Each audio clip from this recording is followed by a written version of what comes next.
อนนี้เรามาอยู่กันที่ร้านโปสเตอร์เดอะคาเฟ่ครับกำลังจะกินรับประทานอาหารเช้าแล้วเดี๋ยวจะออกไปปั่นวันนี้จะไปที่ไหนกันนะครับพี่ฟั่มจะไปไหนยังไม่ตกลงกันเลยเดี๋ยวจะไปที่ชายทะเลแน่นอนไปถึงชายทะเลแน่นอนด้านใดด้านหนึ่งเปิดดูยังส่งให้ดูอ่ะดูแล้วว่าคือมอ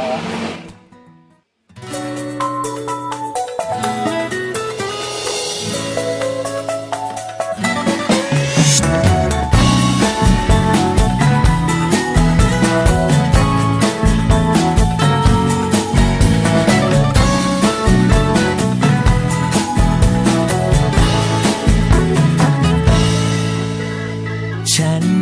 ต่อเรือด้วยหัวใจเตรียมพร้อมเดินทางไปท่องทะเลดูสักทีคลื่นลมนั้นรุนแรงหรือดีแต่เสียงหัวใจที่มีบอกฉันให้ลองออกไปเผชิญกับมันสดใส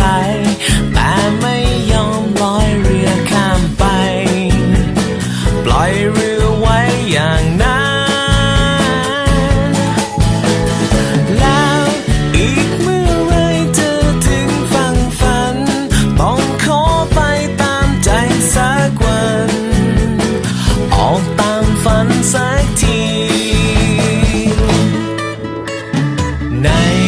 บางครั้งมันต้องเสี่ยงแม้รู้ว่ามีเพียงเศษเสี้ยวที่จะสมหวังแต่หากเสียงหัวใจร้องดังเกิดมามีเพียงหนึ่งครั้งลองใช้ครั้งหนึ่งกับฝันให้มันได้รู้อยากเห็นสดใสแต่ไม่ยอมลอยเรือข้ามไปปล่อยเรือไว้อย่างนั้นแล้วอีกเมื่อไรเธอถึงฝั่งฝันต้องขอไปตามใจสักวันออกตามฝันสักที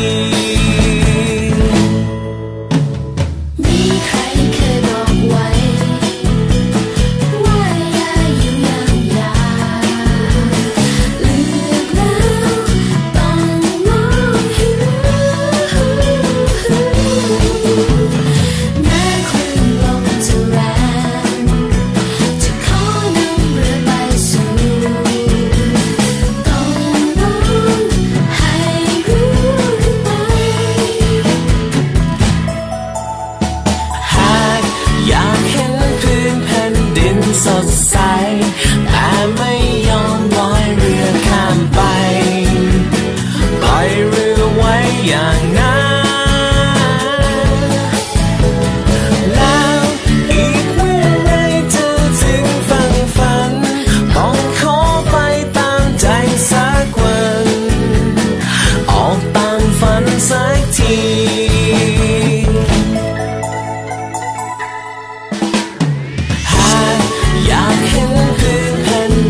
สดใส